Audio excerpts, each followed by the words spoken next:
لیکن یہ نہیں ہے انگوٹھے چومنا، جس ناخن کو کاٹنے کا اللہ کے نبی صلی اللہ علیہ وسلم نے حکم دیا ہے، ناخن بڑھانے کا حکم نہیں ہے، کاٹنے کا حکم ہے، ہم اسی برائی کو، اسی گندگی کو چوم کر آنکھوں پر رکھنے کو ہم سمجھتے ہیں کہ یہ ثواب ہے۔ ایسا اسلام میں کوئی طریقہ نہیں ہے، اور طریقہ محبت کا نبی نے بتانا ہے، اللہ نے بتانا ہے، قرآن نے بتانا ہے، اور جو صحابہ نے، جو نبی پاک صلی اللہ علیہ وسلم کے وقت میں موجود تھے، انہوں نے نبھا کر دکھایا ہے۔ وہ اپنی اسی عمل کے حوالے سے ایک حدیث موجود ہے جسے دلمی نے مسند الفردوس کے اندر ذکر فرمایا ہے، اور اسی طرح المقاصد الحسنہ کے اندر امام السخاوی رحمۃ اللہ تعالی علیہ آپ نے اس حدیث کو ذکر فرمایا۔ حضرت ابوبکر صدیق رضی اللہ تعالیٰ عنہ آپ نے مؤذن کی شہادت کو سن کے جب حضور صلی اللہ علیہ وآلہ وسلم کا اس میں گرامی آیا تو آپ نے اپنی کلمے والی انگلیاں چوم کر اپنی آنکھوں پر لگائیں۔ اس پر نبی پاک علیہ السلام نے دیکھ کر یہ فرمایا کہ جس نے یہ عمل کیا جس طرح میرے حبیب نے کیا ہے اس پر میری شفاعت حلال ہو جائے گی۔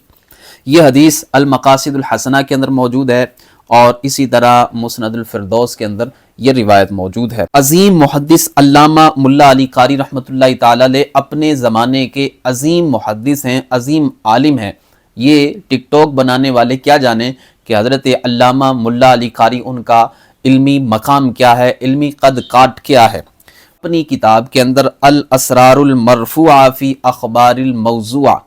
اس کتاب کے اندر علامہ ملا علی قاری رحمۃ اللہ تعالی علیہ فرماتے ہیں وَإِذَا ثَبَتَ رَفْعُهُ عَلَى الصِّدِّيقِ فَيَكْفِي الْعَمَلُ بِهِ لِقَوْلِ علیہ السلام علیکم بسنتی وسنت الخلفاء الراشدین المہدیین۔ ملا علی قاری رحمۃ اللہ تعالی علیہ فرماتے ہیں جب اس عمل کا، اس روایت کا ثبوت حضرت ابوبکر صدیق رضی اللہ تعالیٰ عنہ سے مل گیا تو ہمارے لیے یہی کافی ہے کہ نبی پاک علیہ السلام نے فرمایا علیکم بسنتی وسنت الخلفاء الراشدین، کہ تمہارے اوپر میری اتباع لازم ہے اور میرے خلفاء کی اتباع اور سنت لازم ہے۔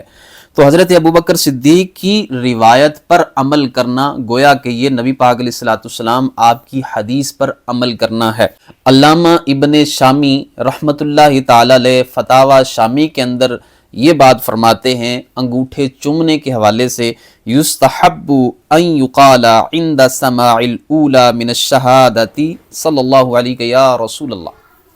علامہ ابن عابدین شامی فرماتے ہیں کہ جب مؤذن پہلی شہادت کہتا ہے تو شہادت کا جواب دینے کے بعد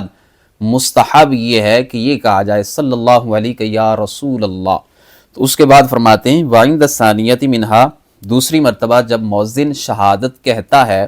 تو اس وقت شہادت کا جواب دینے کے بعد یہ کہنا مستحب ہے قرۃ عینی بک یا رسول اللہ صلی اللہ علیہ وسلم۔ فرماتے ہیں کہ پھر یوں کہا جائے اللہم متعنی بالسمع والبصر۔ اس کے بعد علامہ شامی یہ فرماتے ہیں کہ بعد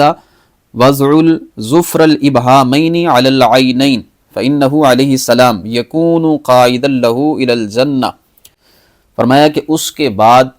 اپنے انگوٹھوں کے ناخن چوم کر اپنی آنکھوں پر رکھے۔ علامہ ابن عابدین شامی کہتے ہیں کہ جس نے یہ عمل کیا، نبی پاک صلی اللہ علیہ وآلہ وسلم کی حدیث پاک ہے، آقا علیہ الصلوۃ والسلام اس بندے کو اپنے پیچھے پیچھے جنت میں لے کر جائیں گے اور قائد کی حیثیت سے لے کر جائیں گے۔ تو یہ بہت بڑے فقیہ، بہت بڑے عالم اور بہت بڑے مجتہد جنہوں نے اپنے فتاوی کے اندر، جسے رد المختار کہا جاتا ہے اور عام طور پہ اسے فتاوی شامی کہا جاتا ہے، تو انہوں نے بھی اس عمل کو مستحب قرار دیا ہے۔ یہ عمل مستحب ہے، اگر کوئی بندہ کرتا ہے تو اچھی بات ہے، اگر نہیں کرتا تو اس پہ کوئی مذائقہ نہیں ہے، کوئی پکڑ نہیں ہے، لیکن اس عمل کو یہ کہنا کہ یہ موضوع ہے، من گھڑت ہے، خود سے بنایا ہوا ہے، تو یاد رکھیں یہ ایک بہت بڑی اختراع ہے۔